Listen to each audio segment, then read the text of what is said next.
Ukraina ngeri dengan rudal R-37M jet tempur siluman Su-57 Rusia. Seorang pilot pesawat tempur Ukraina mengaku ngeri dengan rudal udara-ke-udara jarak jauh R-37M yang menjadi senjata jet tempur siluman Su-57 Rusia. Menurutnya, jika seorang mengetahui peluncuran rudal itu saat bertempur di udara, maka dia akan mati. Pada 9 Januari lalu, Kementerian Pertahanan Inggris mengatakan dalam sebuah penilaian bahwa Rusia hampir pasti akan mengerahkan pesawat tempur terkuatnya Su-57 Valon dalam operasi untuk melawan Ukraina dengan cara meminimalkan resiko terhadap pesawat. Menurut Kementerian Pertahanan Inggris, Su-57 mungkin dibatasi untuk terbang di atas wilayah Ukraina dan menembakkan rudal udara ke permukaan atau udara-ke-udara jarak jauh ke Ukraina untuk menghindari deteksi dan ditembak jatuh oleh sistem pertahanan udara Ukraina. Sementara laporan media Rusia telah mengklaim penggunaan Su-57 dalam perang Ukraina yang sedang berlangsung sejak Mei 2022 dan penilaian terbaru dari Kementerian Pertahanan Inggris yang menguatkan laporan oleh kantor berita TASS milik pemerintah Rusia yang mengatakan jika Su-57 telah beroperasi di luar zona penghancuran aktif oleh sistem pertahanan udara musuh. Di antara persenjataan jarak jauh Su-57 Valon, rudal udara-ke-udara jarak jauh R-37M menjadi perhatian khusus pilot Ukraina. Pilot ini dalam wawancara dengan media Amerika Serikat menggambarkannya sebagai senjata yang berbahaya. R-37M adalah rudal udara-ke-udara atau AAM jarak jauh yang mampu mencapai target udara berkecepatan tinggi dari jarak lebih dari 300 km. Ia juga dikenal sebagai AA-13 di barat atau R-50BD, sebutan yang digunakan untuk varian seri R yang dikembangkan Rusia yang sebelumnya diproduksi di Ukraina. Seri RFF disebut lebih maju dan hanya terdiri dari komponen Rusia. Rudal itu adalah produk dari perusahaan penelitian terkenal Rusia Vimpel yang bertanggung jawab atas semua keluarga AAM Rusia. Dan itu juga berasal dari R-37 AAM Uni Soviet yang dibangun pada tahun 80-an untuk MiG-31M Foxhound. Pengembangan rudal pun dimulai pada akhir tahun 2000-an. R-37M awalnya dimaksudkan untuk dibawa oleh MiG-31. Kemudian diputuskan untuk memutakhirkan senjata agar lebih kompatibel dengan jet tempur generasi keempat Rusia Su-30, Su-35, dan generasi kelima Su-57. Para ahli percaya rudal tersebut punya potensi untuk meningkatkan kinerja penerbangan tempur secara signifikan. Ya, motor roket propelan padat berdenyut ganda telah menggerakkan rudal. Hal ini dipandu menuju targetnya oleh pencari radar aktif dual band onboard, sementara sistem navigasi inersia menerima pembaruan di tengah jalan dari peluncuran.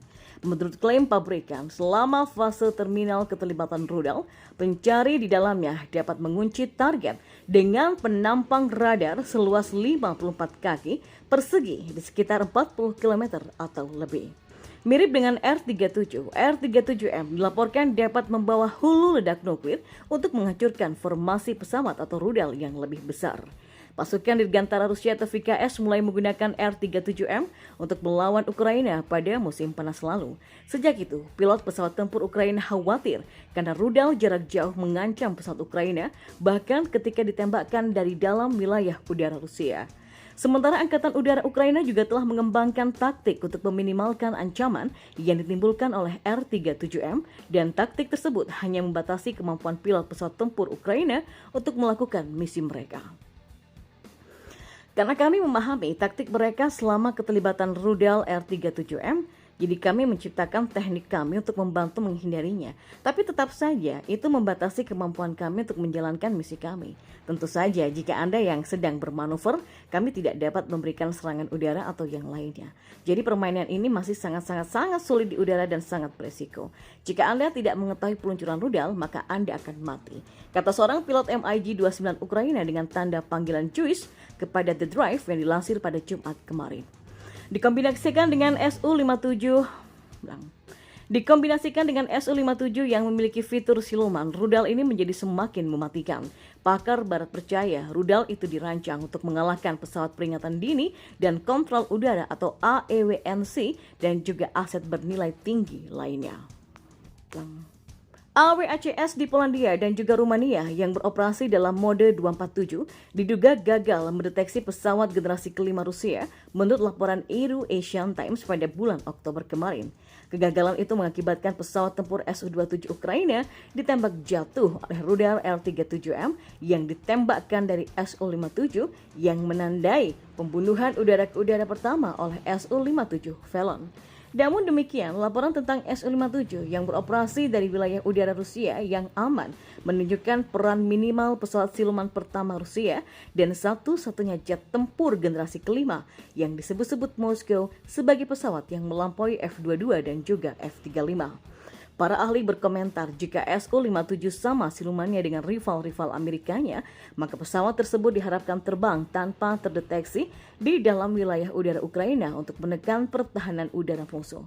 Su-57 tidak dapat bertahan dalam lingkungan ancaman tinggi SAM atau rudal permukaan ke udara pada saat ini dalam pengembangannya, jadi tidak akan digunakan dalam jangkauan SAM Ukraina manapun, kata Billy Flynn, mantan F-3 Lightning II Senior Experimental Test Pilot kepada Euro Asian Times. Ya, kehilangan bahkan satu Su-57 oleh SAM Ukraina akan memberikan Ukraina keuntungan public relation atau PR yang besar dan akan menimbulkan keraguan tentang karakteristik siluman Felon.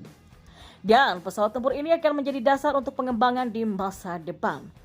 Setiap negara punya kriteria tersendiri yang menentukan generasi pesawat militer, tapi dimungkinkan untuk memilih karakteristik umum yang menunjukkan bahwa pesawat itu milik satu atau generasi yang lainnya, kata Strelets.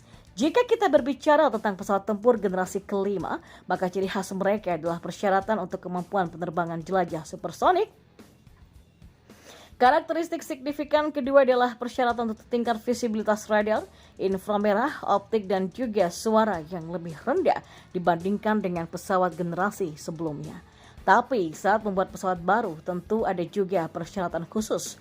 Hal pertama yang membedakan Su-57 dari semua pesawat generasi kelima di dunia adalah kemampuan multi-role-nya, kata Mikhail Strelets. Su-57 dirancang untuk menyelesaikan misi tempur udara ke udara yang melekat pada pesawat tempur superioritas udara dan juga kemampuan serangan udara ke permukaan yang menjadi ciri khas pembom tempur.